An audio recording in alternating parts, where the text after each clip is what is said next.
So hello everyone guys, welcome back on the new video. So guys, ह्या व्हिडिओमध्ये मी तुम्हाला सांगणार आहे तुमचा ॲप्लिकेशन फॉर्म आणि तुमचे डॉक्युमेंट्स हे व्हेरीफाईड झाले आहेत की रिजेक्ट झाले आहेत हे कसं तुम्हाला ओळखायचं आहे. जर तुमचा फॉर्म व्हेरीफाय झाला असेल तर तुम्हाला काय पुढे प्रोसेस करायची आहे, आणि जर तुमचा फॉर्म रिजेक्ट झाला असेल तर तुम्हाला काय प्रोसेस करायची आहे, तुमचा फॉर्म तुम्हाला व्हेरीफाय कसा करून घ्यायचा आहे. तर हे सगळे मी तुम्हाला ह्या व्हिडिओमध्ये इन डिटेल सगळे एक्सप्लेन करणार आहे. प्लस जर तुम्हाला तुमचा व्हेरिफिकेशन मोड चेंज करायचा असेल, कारण की अशी भरपूर जण असतील ज्यांनी आता ऑनलाईन व्हेरिफिकेशन चूज केलं असेल, बट जरी अजून तुमचा फॉर्म व्हेरीफाय झालेला नसेल आणि तुमचा व्हेरिफिकेशन मोड तुम्हाला चेंज करायचा असेल तर ते तुम्ही कसं करू शकता. आणि जर तुम्हाला तुमचा फॉर्म एडिट करायचा असेल, म्हणजे जरी तुमचा फॉर्म व्हेरीफाय झाला असेल आणि तरी तुम्हाला तुमचा फॉर्म एडिट करायचा असेल तर ते पण तुम्हाला कसं करता येईल, तर हे सगळं मी तुम्हाला ह्या व्हिडिओमध्ये पूर्ण डिटेलमध्ये एक्सप्लेन करणार आहे. सो त्यामुळे तुम्ही ह्या व्हिडिओला शेवटपर्यंत नक्की बघा. आणि व्हिडिओला सुरू करायच्या आधी जर तुम्ही इंजिनिअरिंगची मुलं असाल तर तुमच्यासाठी एक वेबिनार अरेंज करण्यात आलेलं आहे इन टेलिपॅडकडनं. या वेबिनारमध्ये तुम्हाला भरपूर काय नॉलेज मिळणार आहे इंजिनिअरिंगच्या रिगार्डिंग. म्हणजे तुम्ही इंजिनिअरिंगमध्ये गेल्यानंतर तुम्हाला फर्स्ट इयर ऑफ इंजिनिअरिंगपासून तुम्हाला काय काय स्किल्स तुम्हाला डेव्हलप करायचे आहेत, काय काय तुम्हाला प्रिपरेशनला लागायचं आहे, म्हणजे फोर्थ इयरला जाईपर्यंत तुम्ही एक हाय पेईंग जॉब तुम्ही ग्रॅप करू शकाल. तर त्यासाठी हे वेबिनार अरेंज करण्यात आलेलं आहे इन टेलिपॅडकडनं. जर तुम्हाला ह्या वेबिनारला अटेंड करायचं असेल, तुम्हाला हे वेबिनार अटेंड करायचं असेल तर त्यासाठी तुम्हाला रजिस्टर करावं लागेल. तर त्या रजिस्ट्रेशनची लिंक मी तुम्हाला डिस्क्रिप्शन बॉक्समध्ये प्रोव्हाइड केली आहे. एकदम फ्री ऑफ कॉस्ट हे वेबिनार असणार आहे. सो ज्या पण मुलांना अटेंड करायचं असेल त्यांनी सगळ्यात पहिले रजिस्टर करावं लागेल. एकदम बेस्ट ऑपॉर्च्युनिटी आहे, तर तुम्ही नक्की ह्या ऑपॉर्च्युनिटीचा फायदा घ्या. तर आता आपण आपल्या कॉम्प्युटर स्क्रीनवरती आलेलो आहोत. या कॉम्प्युटर स्क्रीनवरती तुम्ही ते बघू शकता. या रेडमध्ये तुम्हाला काय दिलं आहे, ॲप्लिकेशन फॉर्म व्हेरिफिकेशन स्टेटस. म्हणजे तुमचा ॲप्लिकेशन फॉर्म हे व्हेरीफाईड झाला आहे की नाही हे सगळं तुम्हाला ह्या व्हेरिफिकेशन स्टेटसमध्ये बघायला मिळेल. आता हे तुम्हाला कसं बघायला मिळेल, तर त्यासाठी तुम्हाला CDCLच्या ऑफिशियल वेबसाईटवर जायचं आहे. त्या तिकडे तुम्हाला ऑलरेडी रजिस्टर म्हणून ते एक ऑप्शन बघायला मिळेल, त्यावर तुम्हाला क्लिक करायचं आहे. तिकडे तुम्हाला लॉग इन ID आणि पासवर्ड एंटर करायला सांगेल. ते लॉग इन ID आणि पासवर्ड एंटर केल्यानंतर तुम्हाला एक ॲप्लिकेशन फॉर्म व्हेरिफिकेशन स्टेटसचा हा तुम्हाला ऑप्शन बघायला मिळेल. तर ह्या इकडे काय दिलं आहे, your application form is completed and send to SC for verification e scrutiny. It will be verified soon. म्हणजे ज्या पण मुलांनी त्यांचा ॲप्लिकेशन फॉर्म हा फिलअप केलेला आहे, जेवढे पण स्टेप्स दिले होते, टोटल 9 स्टेप दिले होते, ते सगळे 9 स्टेप तुम्ही कंप्लीट केले असतील, तुमचा ॲप्लिकेशन फॉर्म हा तुम्ही सबमिट केलेला असेल आणि जर तुम्ही व्हेरिफिकेशन मोड हे ऑनलाईन सिलेक्ट केलेलं असेल तर तुम्हाला एक असं स्टेटस बघायला मिळेल की तुमचा ॲप्लिकेशन फॉर्म हा कंप्लीट झालेला आहे आणि तुम्ही सबमिट पण केलेला आहे. हा तुमचा फॉर्म लवकरात लवकर व्हेरीफाईड होऊन जाईल. सो जर तुम्हाला असं दिसत असेल तर तुम्ही अजिबात टेन्शन घेऊ नका. काही दिवसांमध्ये तुमचा ॲप्लिकेशन फॉर्म हा व्हेरीफाईड होऊन जाईल. पण दादा हा व्हेरीफाईड कधी होणार आहे, मला भरपूर दिवस झाले ॲप्लिकेशन फॉर्म फिलअप करून, बट मला अजूनही असं स्टेटस दिसतंय, माझा फॉर्म नक्की कधी व्हेरीफाय होईल. सो बघा, ऑनलाईन व्हेरिफिकेशनसाठी थोडासा टाईम लागतो. ऑनलाईन व्हेरिफिकेशन भरपूर जणांनी सिलेक्ट केलेलं आहे आणि त्यामुळे भरपूर जणांचे डॉक्युमेंट्स व्हेरीफाय होणं हे पेंडिंग आहे. सो तुम्ही टेन्शन घेऊ नका. मी अशी भरपूर मुलं बघितली आहेत ज्यांनी 15 आणि 16 तारखेला त्यांनी फॉर्म फिलअप केला होता, बट अजूनही त्यांचा ॲप्लिकेशन फॉर्म आणि डॉक्युमेंट्स हे व्हेरीफाय झालेले नाही आहेत. सो जर तुम्हाला असं स्टेटस दिसत असेल की तुमचा ॲप्लिकेशन फॉर्म हा कंप्लीट झाला आहे आणि स्क्रुटिनी सेंटरला सेंड केलेला आहे, तो लवकरात लवकर व्हेरीफाय होईल, तर तुम्ही अजिबात टेन्शन घेऊ नका. येत्या काही दिवसांमध्ये तुमचा फॉर्म व्हेरीफाय होऊन जाईल. जर भरपूर दिवस झाले असतील तुमचा फॉर्म व्हेरीफाय झालेला नसेल तरी पण तुम्ही टेन्शन घेऊ नका. तुमच्या फॉर्ममध्ये असा काही प्रॉब्लेम नाही आहे. आणि जरी तुम्हाला ऑफलाईन व्हेरिफिकेशनसाठी सिलेक्ट करायचं असेल, म्हणजे ऑनलाईन व्हेरिफिकेशन तुमचं होत नाही आहे, तर त्यामुळे तुम्हाला व्हेरिफिकेशन मोडच चेंज करायचं आहे. तर ते तुम्हाला कसं करता येईल, तर सगळ्यात पहिले तुम्ही ते बघू शकता. वेबसाईटवर आल्यानंतर ह्याच्या बाजूलाच तुम्हाला चेंज व्हेरिफिकेशन मोड हा तुम्हाला ऑप्शन बघायला मिळेल. तुम्ही ते बघू शकता, माझा एक रेड पॉइंटर आहे, त्या तिकडे तुम्हाला लिहून दिलं आहे चेंज व्हेरिफिकेशन मोड. त्यावर जर तुम्ही क्लिक केलं तर त्या तिकडून तुम्ही फिजिकल स्क्रुटिनीसाठी चेंज करू शकता. त्या तिकडे सिम्पली तुमचा OTP वगैरे मागेल, तर तुम्ही OTP वगैरे तुम्ही एंटर केलात तर तुम्ही फिजिकल स्क्रुटिनीसाठी सिलेक्ट करू शकता. तर त्यानंतर तुम्हाला स्क्रुटिनी सेंटर वगैरे सिलेक्ट करायला येईल. तर ते सगळं सिलेक्ट करून तुम्ही तुमचा टाइम स्लॉट बुक करून तुम्ही ऑफलाईन व्हेरिफिकेशन पण तुम्ही सिलेक्ट करू शकता. बट मी तुम्हाला हे सजेस्ट करीन, जरा 1-2 दिवस तुम्ही वेट करा. 1-2 दिवसांमध्ये तुमचा फॉर्म जो आहे हा व्हेरीफाय होऊन जाईल. आता एकदा तुमचा फॉर्म व्हेरिफिकेशनसाठी पिक केला तर त्यानंतर तुम्हाला येलो कलरमध्ये असं स्टेटमेंट दिसू शकतं. ह्या इकडे तुम्हाला काय दिलं आहे, your application form is pick for verification and locked. It will be verified soon. हे असं तुम्हाला येलो कलरमध्ये दिसू शकतं. आता काही मुलांना हे दिसलेलं नाही आहे, बट जर तुम्हाला हे दिसलं तर तुम्ही घाबरू नका. भरपूर जणांना प्रश्न येतो की असं काय झालं, माझा फॉर्ममध्ये काही मिस्टेक वगैरे सापडली का, तर नाही. तुमचा फॉर्म जो आहे हा लॉक केलेला आहे आणि हा व्हेरिफिकेशनसाठी पिक केलेला आहे, म्हणजे तुमचा फॉर्म लवकरात लवकर व्हेरीफाईड होऊन जाईल. सो असं झालं तर तुम्हाला अजिबात घाबरायचं नाही आहे. आता एकदा तुमचा फॉर्म व्हेरीफाय झाला तर त्यानंतर तुम्हाला ग्रीन कलरमध्ये असं स्टेटमेंट येणार आहे. या इकडे तुम्हाला काय दिलं आहे, your application form is verified and confirm by SC. या इकडे तुम्हाला SC नंबर दिलेला असेल. प्रत्येक स्क्रुटिनी सेंटरचा एक नंबर असतो, तर तो तुम्हाला नंबर दिलेला असेल ऑन इकडे तुम्हाला डेट दिलेली असेल आणि टाईम दिलेला असेल, म्हणजे कुठल्या डेटला आणि टाईमला तुमचा फॉर्म व्हेरीफाय झाला आहे तर ते तुम्हाला डेट आणि टाईम तुम्हाला इकडे प्रोव्हाइड केलेला असेल.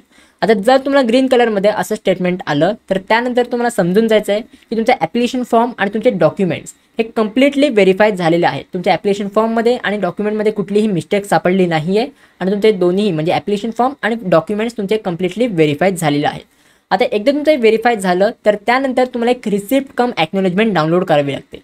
मग त्यात हे रिसिप्ट कम ॲक्नॉलेजमेंट कसं डाउनलोड करायचं तर त्यासाठी तुम्हाला ह्याच पेजवर तुम्हाला यायचं आहे. या इकडे आल्यानंतर तुम्हाला लेफ्ट साईडला भरपूर काही ऑप्शन्स बघायला मिळतील.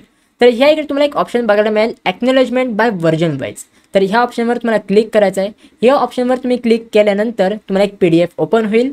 तेच PDF आहे तुमची रिसिप्ट कम ॲक्नॉलेजमेंट. ती PDF तुम्हाला डाउनलोड करायचं आहे आणि डाउनलोड करून तुम्हाला एका फोल्डरमध्ये सेव्ह करून ठेवायची आहे, कारण की पुढे ती ॲडमिशन प्रोसेसमध्ये ती रिक्वायर्ड असू शकते. तर त्यामुळे ते तुम्हाला डाउनलोड करायचं आहे आणि सेव्ह करून ठेवायचं आहे. आता भरपूर मुलांचा ह्या इकडे प्रश्न असतो की दादा मी ॲक्नॉलेजमेंट डाउनलोड केलं, बट आमच्या ॲक्नॉलेजमेंटमध्ये एकदम बॉटमला SC ऑफिसर सिग्नेचर हे आम्हाला एक बॉक्स दिलेला आहे. त्या तिकडे कुठल्याही ऑफिसरची सिग्नेचर नाही आहे.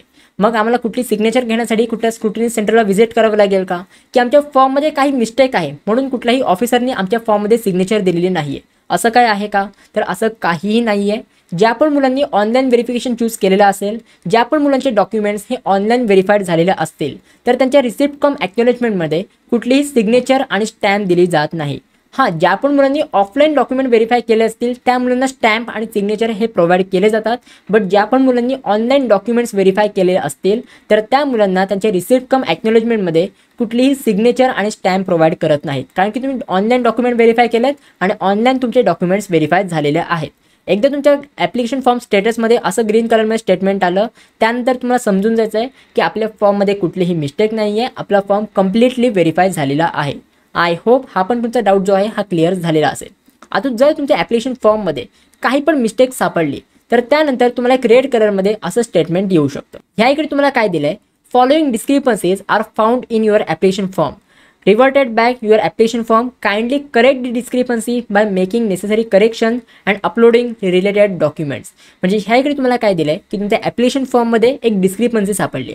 डिस्क्रिपन्सी म्हणजे काय, तुमच्या ॲप्लिकेशन फॉर्ममध्ये एक मिस्टेक सापडलेली आहे तर ती मिस्टेक तुम्ही करेक्ट करा. खाली एक तुम्हाला टेबल दिलेला आहे, त्या टेबलमध्ये तुम्ही काय मिस्टेक केली आहे ते तुम्हाला दिलेलं आहे. तर तुम्ही मिस्टेक करेक्ट करा आणि काही पण रिलेटेड डॉक्युमेंट्स आहेत हे तुम्ही अपलोड करा.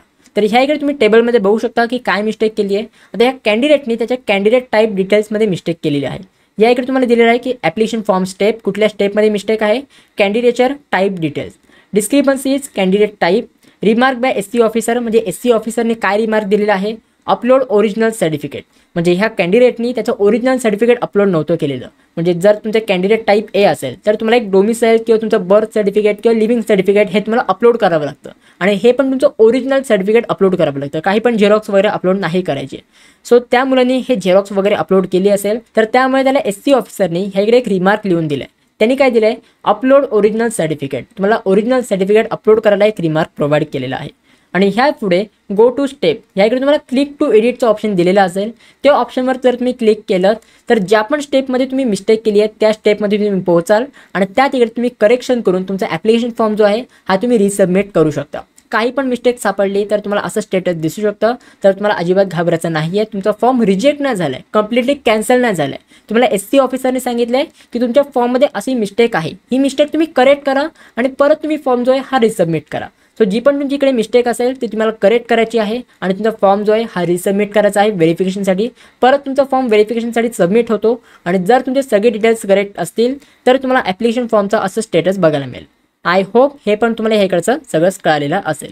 आता काही मुलांना असं पण स्टेटस दिसू शकतं. आत्तापर्यंत बऱ्याच मुलांना हे स्टेटस दिसलेलं नाही आहे. बट जर तुम्हाला असं स्टेटस आलं तर तुम्हाला अजिबात घाबरायचं नाही आहे. या इकडे तुम्हाला काय दिलं आहे, your application form is verified and confirm, please check the acknowledgement. म्हणजे तुमचा ॲप्लिकेशन फॉर्म हा व्हेरीफाय झालेला आहे आणि कन्फर्मसुद्धा झालेला आहे. तुम्ही तुमचं ॲक्नॉलेजमेंट हे चेक करू शकता. Following discrepancies are found in your application form, you can raise the grievances to unlock the application form. म्हणजे तुमचा ॲप्लिकेशन फॉर्म हा व्हेरीफाय झाला आहे आणि कन्फर्म पण झाला आहे. बट तरी तुमच्या ॲप्लिकेशन फॉर्ममध्ये एक डिस्क्रिपन्सी आहे, एक मिस्टेक आहे. जर तुम्हाला ही मिस्टेक करेक्ट करायची असेल तर तुम्ही ग्रीव्हन्सेस रेज करून ही मिस्टेक तुम्ही करेक्ट करू शकता. आता काय ही मिस्टेक आहे, कुठल्या स्टेपमध्ये मिस्टेक आहे, application form step, home university and category details ह्या स्टेपमध्ये मिस्टेक आहे. नक्की काय मिस्टेक आहे, नॉन क्रिमिनल सर्टिफिकेट NCL सर्टिफिकेटमध्ये मिस्टेक आहे. नक्की काय रिमार्क दिला आपल्या FC ऑफिसरने, हे इकडे आपल्याला दिले नॉट ओके. म्हणजे ह्या मुलांनी मे बी ओरिजिनल सर्टिफिकेट नसेल अपलोड केलेलं, त्याच्याकडे ओरिजिनल सर्टिफिकेट नसेल, बट जरी तुम्ही रिसिप्ट अपलोड केली असेल तरी पण चालते. तर त्या मुलांनी ह्या इकडे रिसिप्ट अपलोड केलेली असेल, तर त्यामुळे SC ऑफिसरने काय केलं आहे की त्याचा फॉर्म व्हेरीफाय केला आहे आणि कन्फर्मसुद्धा केलेला आहे. बट तरी त्याला एक चान्स दिला आहे की जर तुझ्याकडे ओरिजिनल डॉक्युमेंट आलं तर तू हे ओरिजिनल डॉक्युमेंट अपलोड करू शकतोस. या इकडे तुम्हाला क्लिक टू एडिटचा ऑप्शन पण दिलेला आहे किंवा तुम्ही ग्रीव्हन्सेस रेज करून पण तुम्ही एडिट करू शकता. सो असं जर तुम्हाला स्टेटस आलं तरी पण तुम्हाला घाबरायचं नाही आहे. तुमचा ॲप्लिकेशन फॉर्म हा व्हेरीफाय झालेला आहे. फक्त तुम्ही काही डॉक्युमेंटची रिसिप्ट वगैरे अपलोड केली असेल म्हणून पण असं स्टेटस येऊ शकतं. तर आय होप हे सगळं तुम्हाला कळलेलं असेल की नक्की तुम्हाला कसं स्टेटस येतं आणि तुम्हाला कन्फर्म झालेलं असेल तुमचं ॲप्लिकेशन फॉर्म तर तुम्हाला कसं ओळखायचं आहे. आता भरपूर मुलांचे प्रश्न असतात की दादा माझा ॲप्लिकेशन फॉर्म हा व्हेरीफाय झालेला आहे आणि कन्फर्मसुद्धा झालेला आहे, बट आता मला माझा ॲप्लिकेशन फॉर्म हा एडिट करायचा आहे, मला माझ्या कॅटेगरीचे डिटेल्स एडिट करायचे आहे, बट माझा फॉर्म हा व्हेरीफाय झाला आहे, तर मी ही डिटेल्स एडिट करू शकतो का? तर हो, तुम्ही ही डिटेल्स एडिट करू शकता. हे डिटेल्स कसे एडिट करता येतील तर त्यासाठी तुम्हाला ह्या पेजवर यायचं आहे. या पेजमध्ये तुम्हाला लेफ्ट साईडला एक ऑप्शन दिलेला असेल सेंड ग्रीव्हन्सेस म्हणून. ह्या सेंड ग्रीव्हन्सेसच्या ऑप्शनवर तुम्हाला क्लिक करायचं आहे. यावर तुम्ही क्लिक केल्यानंतर तुम्हाला काही डिटेल्स फिलअप करायला येतील की नक्की तुम्हाला ग्रीव्हन्सेस का सेंड करायचं आहे, नक्की तुम्हाला काय डिटेल्स चेंज करायचे आहेत. तर हे सगळे डिटेल्स तुम्हाला तिकडे फिलअप करायचे आहेत. तर त्यानंतर हे ग्रीव्हन्सेस एका SC सेंटरमध्ये जातील, ते सगळं व्हेरीफाय करतील की नक्की तुम्हाला काय चेंज करायचं आहे आणि त्याच्यानंतर तुम्हाला फॉर्म एडिट करायला एक ऑप्शन दिला जाईल. एकदा तुम्ही फॉर्म एडिट केला तर त्यानंतर परत तो फॉर्म तुम्हाला सबमिट करावा लागेल. परत हा फॉर्म जो आहे हा व्हेरिफिकेशनसाठी जाईल आणि एकदा व्हेरीफाईड झाल्यानंतर परत हे तुम्हाला असं स्टेटस बघायला मिळेल. तर आय होप ही पण तुम्हाला स्टेप्स कळलेले असेल की तुमचा फॉर्म व्हेरीफाय झालेला असेल आणि तरी तुम्हाला एडिट करायचं असेल तर तुम्हाला काय प्रोसेस करायची आहे. आता बऱ्याच मुलांचा हा पण प्रश्न असतो की दादा माझा ॲप्लिकेशन फॉर्म हा सबमिट झाला आहे, अजूनही व्हेरीफाय पण झालेला नाही आहे, बट मला एक डिटेल एडिट करायचं आहे, मी एका ठिकाणी मिस्टेक केली आहे, ती मिस्टेक मला करेक्ट करायची आहे, तर मी हे कसं करू शकतो, माझा फॉर्म अजूनही व्हेरीफाय झालेला नाही आहे. तर त्यासाठी तुम्हाला वरती एक ऑप्शन दिलेला आहे fill or edit application form. हे ऑप्शनवर तुम्हाला क्लिक करायचं आहे. या ऑप्शनवर जर तुम्हाला क्लिक करून एडिट करायचं ऑप्शन मिळत असेल तर लगेच तुम्ही ॲप्लिकेशन फॉर्म जो आहे हा एडिट करू शकता. जर तुमचा ॲप्लिकेशन फॉर्म हा एडिट होत नसेल, कारण की मी एका मुलाचा ट्राय केलं तर त्या मुलाचा फॉर्म जो आहे हे एडिट होत नाही आहे, त्याचं पण स्टेटस असंच दिसतंय की त्याचा ॲप्लिकेशन फॉर्म हा लवकरात लवकर व्हेरीफाय होईल, अजूनही व्हेरीफाय झालेला नाही आहे, बट तरीही त्याचा ॲप्लिकेशन फॉर्म हा एडिट होत नाही आहे. सो जर तुमच्यासोबत पण असं होत असेल तर तुम्ही अजिबात टेन्शन घेऊ नका. जर काही पण मिस्टेक असेल तर तुम्हाला असं एक डिस्क्रिपन्सी म्हणून लिहून येईल की तुमच्या ॲप्लिकेशन फॉर्ममध्ये ही मिस्टेक आहे. ती मिस्टेक तुम्ही त्यावेळी करेक्ट करू शकता. म्हणजे स्क्रुटिनी ऑफिसरवाले ती मिस्टेक नोट डाऊन करतील की तुम्ही ह्या इकडे मिस्टेक केलेली आहे आणि त्याच्यानंतर तुम्हाला एक असं स्टेटस बघायला मिळेल आणि हे असं आल्यानंतर तुम्ही जे डिटेल्स आहेत हे तुम्ही एडिट करू शकता. म्हणजे तुम्ही फुल्ली तुमचा ॲप्लिकेशन फॉर्म जो आहे हा एडिट करू शकता.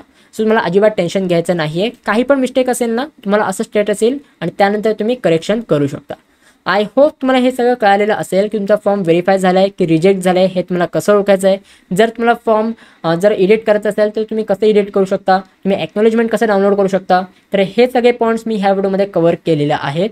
जर तुम्हाला ही व्हिडिओ आवडली असेल, जे पण मी तुम्हाला सांगितलं आहे हे सगळं तुम्हाला समजलं असेल तर मला कॉमेंट सेक्शनमध्ये नक्की सांगा. आणि जर तुम्हाला इंटेलिपॅडचं हे वेबिनार अटेंड करायचं असेल तर ते तुम्ही वेबिनार अटेंड करू शकता. त्यासाठी तुम्हाला रजिस्टर करावं लागेल. फ्री ऑफ कॉस्ट हे रजिस्ट्रेशन असणार आहे. त्याचे लिंक मी तुम्हाला डिस्क्रिप्शन बॉक्समध्ये प्रोव्हाइड केलेलं आहे. आणि जर तुम्हाला पर्सनल काउन्सिलिंग ही जॉईन करायची असेल तर आमच्या पर्सनल काउन्सिलिंगची बॅच 2 ही अजूनही ओपन आहे. तर त्या बॅच 2चे सगळे डिटेल्स मी तुम्हाला डिस्क्रिप्शन बॉक्समध्ये प्रोव्हाइड केलेले आहेत. तर त्यावर क्लिक करून तुम्ही आमची पर्सनल काउन्सिलिंगसुद्धा जॉईन करू शकता. So guys that's it for this video. कशी वाटली तुम्हाला ही व्हिडिओ आवडली असेल तर नक्की लाईक करा, शेअर करा आणि सबस्क्राईब करा. भेटूया मग पुढच्या व्हिडिओमध्ये. तोपर्यंत बाय बाय, या अँड गुड डे.